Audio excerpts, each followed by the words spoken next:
Okay, so imagine this. Imagine you're a graphic designer. Or, a gymnastics coach. Yeah.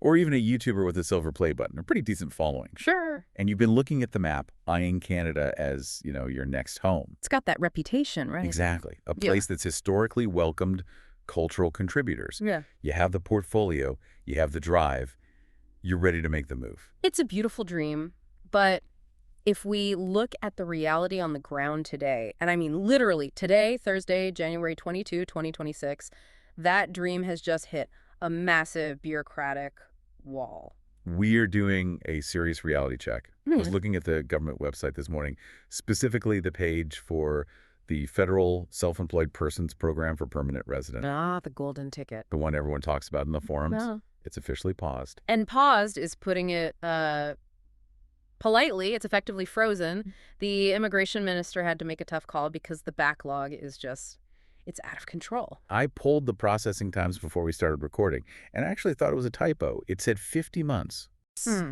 Actually, specifically for legacy files, it's hitting 53 months. It's not a typo. That is over 4 years. That's an eternity. If you applied for that PR stream today, well, you can't even apply today. Intake is frozen. Right. But even if you were already in the queue, you're potentially waiting until 2030 just for an answer. It's a complete logjam. The inventory of applications sitting on desks at IRCC, that's Immigration, Refugees, and Citizenship Canada, is just overwhelming. So we're just delivering bad news today. No. And this is why we're doing this deep dive. The sources we're analyzing today, they aren't just about the bad news. There's a strategy buried in the immigration manual that, well, it acts as a kind of back door. A side door, really? Sure, side door. We're calling it the bridge strategy. We're going to unpack the C-11 work permit. Okay. It's the active alternative. It's a functional shortcut to get into Canada now, while that main PR door is technically nailed shut. So the mission today is clear. How do you skip the 4-year line without breaking any rules? Exactly. Let's get into the weeds on this. Let's do it. But before we get to the solution, I think we need to understand why the main door is broken. The Federal Self-Employed Persons Program. This was supposed to be the crown jewel for artists, wasn't it? Historically, yes. It was designed very specifically for people who contribute to Canada's cultural fabric. So who are we talking about? We're talking world-class violinists, Olympic-level coaches, freelance writers, designers. The whole idea was if you can come here and create culture or train athletes, Canada wants you. And looking at the criteria, it wasn't just anyone who paints. There was this relevant experience rule. Right. The 2-year rule. You needed 2 years of relevant self-employed experience in the last 5 years. And it had to be in specific buckets, right? Yes, cultural activities or athletics. So music teachers, painters, writers in one bucket, club coaches, athletes in the other. So what went wrong? Its own popularity. I mean, think about it. The gig economy exploded globally. Yeah. Suddenly you had thousands, maybe tens of thousands of people realizing, hey, I'm a freelance graphic designer. I qualify. The system just wasn't built for that modern scale. So the pipes got clogged. And if I'm that graphic designer we mentioned, and I'm sitting in London or Logos, and I see 53 months, I'm just giving up. It's a trap for anyone who values their time. It's a complete dead end right now. Which brings us to the pivot, the C-11 work permit. The side door. I've read through the operational instructions, and the biggest difference seems to be the end goal. This isn't a PR application, is it? Correct. And that distinction is vital. The C-11 operates under the International Mobility Program, or IMP. Okay. Its goal isn't to give you citizenship tomorrow. It's about bringing a significant benefit to Canada through your work. And the timeline comparison. This is the shocking part. It really is. The PR application, 53 months. And the C-11. Current processing times are hovering between 3 to 6 months. Okay, stop right there. 3 months versus 4 years. It's a completely different life plan. It changes everything. Right. The 2026 strategy is that you don't wait outside Canada for 4 years twiddling your thumbs. You use the C-11 to get in quickly. You set up your art studio, you start your coaching business, you begin working. But wait, let me play devil's advocate here. If the goal is permanent residence, isn't it risky to come in on a temporary work permit? I remember reading about dual intent. I'm glad you brought that up. Isn't it illegal to say, I'm just visiting for work, if you secretly plan to stay forever? That is such a common myth. It's actually explicitly legal. It's covered under Section 22 of the Immigration and Refugee Protection Act. It's called dual intent. So the law literally says you can have two thoughts in your head at the same time. Essentially, yes. You can intend to become a permanent resident eventually while also promising to respect the terms of your temporary stay right now. Okay. As long as you can prove to the officer that if your PR is refused, you will leave when your permit expires, you're fine. That clears up a lot of legal anxiety. Now the mechanism, the notes mention this is LMIA exempt. I know LMIAs are a headache, but why does this exemption matter so much? Okay, so usually, to get a work permit, a Canadian company has to hire you. And they have to prove to the government that they couldn't find a Canadian to do the job. The labor market impact assessment. Exactly. It's expensive, slow, and hard to get because the government wants to protect local jobs. Right. But the C-11 exemption exists because Canada has decided that cultural and social contributions are so valuable that we don't need to protect the labor market from them. We want them. So you don't need a Canadian boss. You are effectively hiring yourself. But how does that actually work? Okay. I can't just write a job offer to myself on a napkin. It's a bit of a paperwork magic trick. You register a Canadian company, let's call it Creative Designs, Inc. You're the owner. Okay. Then Creative Designs, Inc. pays a compliance fee to the government and issues an offer of employment number to you, the foreign national. So my left hand hires my right hand. Legally, yes. Your Canadian entity hires you as the executive director or principal artist. It feels circular, but it's the standard procedure for the C-11 code. That sounds incredible, but I feel like there's a catch. There is. I can hear listeners thinking, I'm a freelance web developer, or I'm an IT consultant. I work for myself. This is perfect. Stop right there. That is the freelancer trap. And it's the #1 reason for refusal we see in the refusal letter data. So being self-employed isn't enough. Not even close. The C-11, when used for this specific strategy, is strictly restricted to the same occupational codes as the cultural program. Art, culture, recreation, and sport. That's it. So if you're an IT consultant running your own LLC, making great money. You're out. Marketing manager, out. Plumber, out. Even if you are the best self-employed plumber in the world, this specific C-11 pathway is not for you. Because plumbing isn't a cultural activity. Not according to the IRCC, no. Okay, so we've crushed the dreams of the IT consultants. Yeah. But let's open a door for a very modern type of creative. The sources had a section on the creator economy. Yes. YouTubers, streamers, TikTokers. This is fascinating. It's one of the most interesting evolutions in immigration policy. For a long time, officers looked at YouTubers and said, that's a hobby, not a job. That has shifted. So how does a YouTuber actually qualify? They don't have a boss? They don't have clients in the traditional sense? They fall under specific NOC codes, National Occupational Classifications. Usually they fit into NOC 5112A. Which is? Producers, directors, choreographers, and related occupations. That feels like a stretch, doesn't it? Calling a streamer a director? Not if you frame it correctly. If you are scripting content, managing lighting, editing, distributing, you are producing. But the burden of proof must be high. Very high. You have to prove your income is generated from your cultural output. Meaning you can't just show a bank account with money in it. Exactly. If you're just drop shipping t-shirts and promoting them on YouTube, that's retail. That's not culture. I see.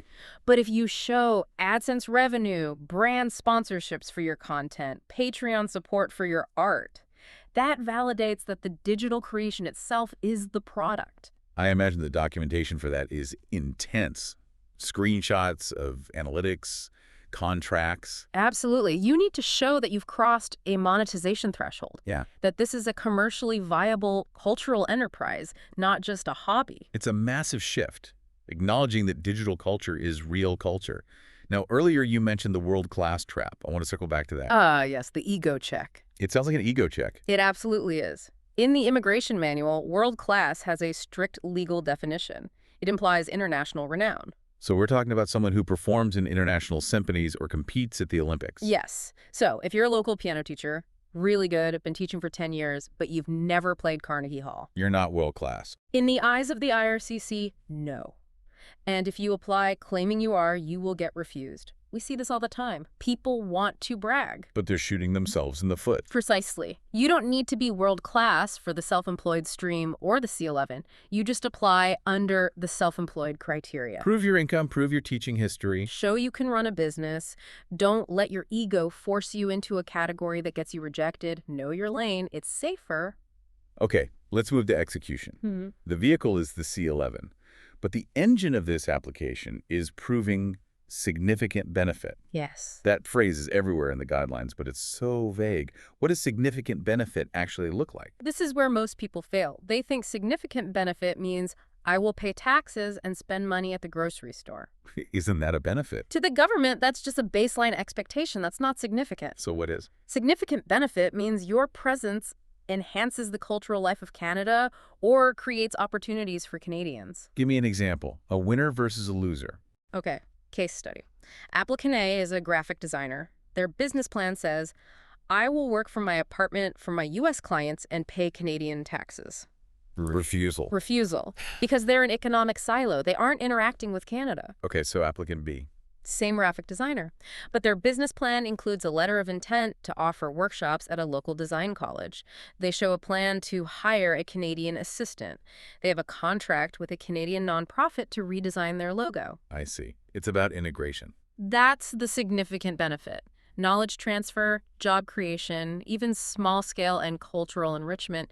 You have to answer the question, why is Canada better off with you here than with you in London? That makes the bridge strategy much clearer. It's not just about getting in, it's about contributing. Exactly. Now, part of that contribution involves setting up the business. You mentioned registering a company. That sounds difficult from abroad. It is tricky but manageable. You usually need to register a formal business in Canada, a full proprietorship or an incorporation. Can you even incorporate if you aren't a resident?